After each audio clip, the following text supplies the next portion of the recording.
आणि आता बातमी अमरावतीमधून. अमरावती जिल्हा स्त्री रुग्णालयामध्ये आग लागली. या आगीमध्ये 3 बालकांचा होरपळून मृत्यू झाला. नवजात शिशु विभागामध्ये व्हेंटिलेटरमध्ये स्फोट झाला आणि ही आग लागली. 36 बालकांचा जीव वाचवण्यात मात्र रुग्णालय प्रशासनाला यश आलं.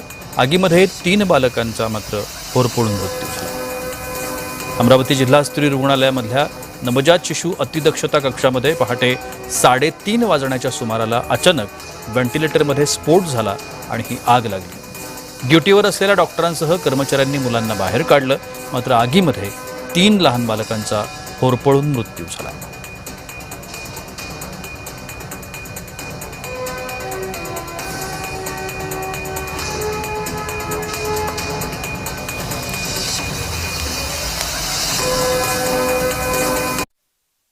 स्वतः 5 वाजतापासून चेक करतोय. 4-5 गोष्टी पोलिसांनी आढळल्या आहे. पोलीस यात कसून चौकशी करताय. आमचे तिथे एसीपी तिथे बसवून बसलेले आहे. तांत्रिक यंत्रणा तिथे पोहोचताय. यामध्ये जर सदोष कोणी व्यक्ती आहे, कॉन्ट्रॅक्टर आहे, अधिकारी आहे, जो असेल तो, शेवटी 3 मुलं जाणं हे काही शोभण्यालायक नाही आम्हाला, कुणाला, तुम्हालाही नाही, मलाही नाही.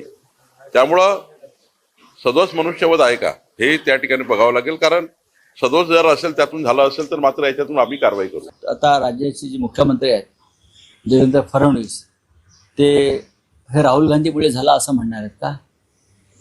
काय की पंडित नेहरूमुळे झालं? तुमचं राज्य हे रसातळाला गेलेलं राज्य.